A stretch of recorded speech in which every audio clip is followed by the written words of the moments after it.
Hey, it's Four with Playboy. And my Playboys Bunny. And welcome to our podcast where we discuss pickup, game, relationships. And sex. And this will probably fall under the relationship realm. And the subject is how a girl gaining weight ruins her quality of life. It just ruins her quality of life. We are in fitness, and we would generally work with girls. Back in the day, it was 10 to 20 pounds. Yeah. Now it's 30 to 50 pounds and up. Yeah, it is. And I suspect that the obesity rate is around 90%, realistically. Unless you're in a coastal town and fitness military or Colorado. Everybody's fat. Yeah, agreed.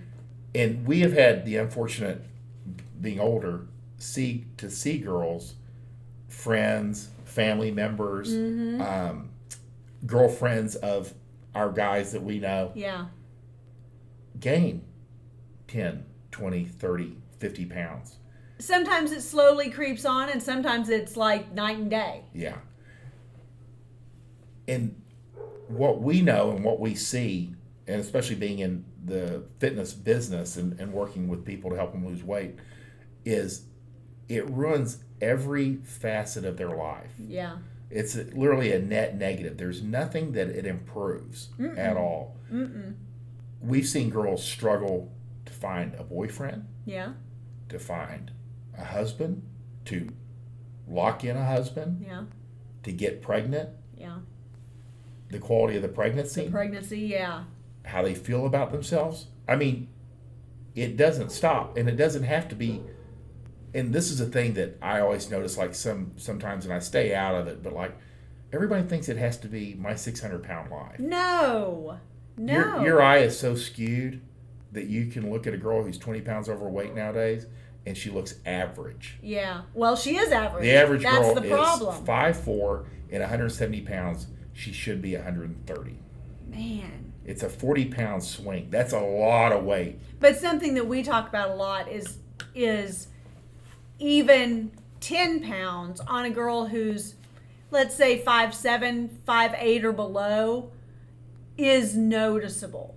You know, it does not take much weight on the scale to tilt a woman over into that obesity realm. And make no mistake, we don't just look at the scale in our fitness business. We don't look at BMI, because I've got a whole beef with BMI. It's a horrible gauge. But we do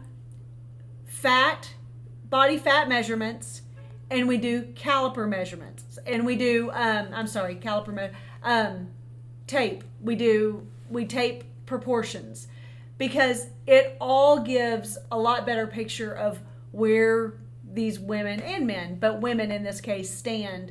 And it just doesn't take much for a girl to be overweight enough that it actually starts to negatively impact her quality of life. And just to give you an idea of like how fitness, I've probably done 15,000 easily body fat measurements and tape easily. 3 or 4 a day. Yeah, you have. And guys are always like, yeah, I need a girl who's like, at least like 25% body fat, maybe 22. Your average girl used to be 36%.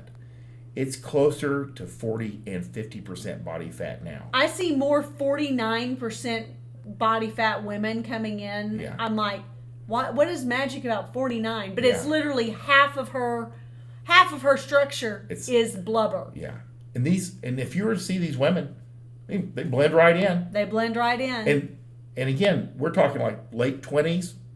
Oh, yeah. They don't 30s. have to only be old. They don't have to be 40 or 50. We deal with a lot of college girls, the whole thing. And again, college, we get girls that have gained 15 to 30 pounds in their first semester, and their parents, well, they come to us, but their parents are like, yeah, we're on board. Because, it's not cheap. And they're like, whatever you need to do, just do it. Yeah. Because especially the mom and the dad, they know her quality of life is going to be affected, especially her second year of college. And she's running around looking like a roly-poly. It's true. It's really, but those are the parents who know what they're looking at, and they know that needs to be gotten a hold of off the front end. Yeah. Because it ruins your quality of life in all these different areas. In every way. I mean, we know it shocks us that the obesity rate has been allowed to get so high. Yeah. Knowing what the negative outcomes, especially with like genetics and difficult pregnancies. And most people out there today are what I call functionally unhealthy. Just like a functioning alcoholic is constantly drunk, but they're able to drive, they're able to get through the day until something causes a spike in stress, and then they go over the edge.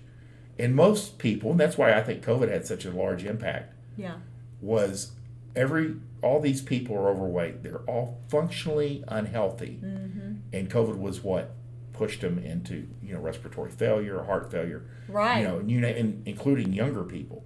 So, and they're stumbling around out there, can't go up a flight of stairs. No. Without getting winded or sweating. And this is just like a girl who's like 5'4" and 30 pounds overweight. And how can a girl who is functionally unhealthy get excited about sex, have confidence to get undressed and have sex, enjoy sex? All of this negatively impacts the men's dating lives that we're talking to. Huge. Well, he doesn't want to see it either. No. No. Who can blame him? And with research, the younger the guy, the less tolerance they have for any deviation from the more average body. An average lean body. As the younger they are, the less tolerance they have for it. And they think that that's because they know that with each pregnancy there's a little bit of a gain. And all of it is evolutionary psychology. But there's the best thing, and I wish, is if it's your sister, your friend, your girlfriend, your wife, catch it early. Yeah. Catch it early and put a stop to it. And if you can't catch it early, you have to reverse it. And that's a completely different video that we have done. How to help your girlfriend. Yeah. If your girlfriend needs to lose weight. And that's a completely different subject of itself. I think it's in the 17, 18, 19 range. Yeah, we did it pretty early because it's a pretty common question. It is. But what is not really addressed, because body positivity and fat shaming and all that, is the actual effects of being overweight on women. Yeah. Men have a little bit more leeway because you have your presence, your charisma, your personality, your intelligence, your ability to earn money. Girls pretty much have their looks. Well, and females are not as driven to what pleases the eye. It's more about the feelings that we get when we're around him. Yeah. And the security that he provides in a myriad of ways. Exactly. So we're a lot more forgiving as to the way a man looks. He can be balding. He can look like a dork. He can have a little bit of pot belly. 5'4". Women are a lot more forgiving with the physical characteristics. Because he has compensating Yeah. qualities. Yeah. And with women, for better or for worse, are judged on their appearance. Yes. And carrying that extra weight does nothing for their appearance. No. And that's the bottom line. Catch it early, put an end to it, get her back down, and then it's just a faint memory. Remember when I came out like that, 15 pounds? It'll be something like that. That was a rough summer. That was a rough 15 pounds. Yeah. You were really mean to me. That sort of thing. But the bottom line is, this is less about how to fix it, because we've talked about that, and more about just truly driving the point home that it's a low quality of life for women to have, even with small, just incremental gains of weight. And the bottom line for a lot of men, and it should be, and I think it does, I think women try to put it in the back of their mind, is the pregnancy and what you pass on genetically at the time of huge conception and through the pregnancy.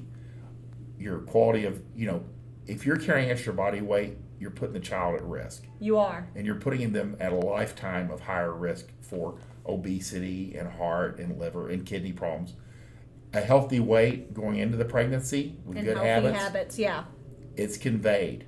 You have healthier children, and you're giving them a step up in life before they even come out of the womb. I have too many of those difficult conversations with younger women who are usually newlywed and want to start thinking about having children or have baby fever, and I've had to essentially beg women to please get a hold of your health first, because it is setting up your child for an incredibly unhealthy life. Instead of giving it another year, losing weight, getting healthy habits, and actually passing on strong genetic habits to this child. Exactly. It's a big deal. If you guys like this podcast, like it, share it. It's kind of a downer. A little bit, but it's important. It's just true. We want you to win. Bye!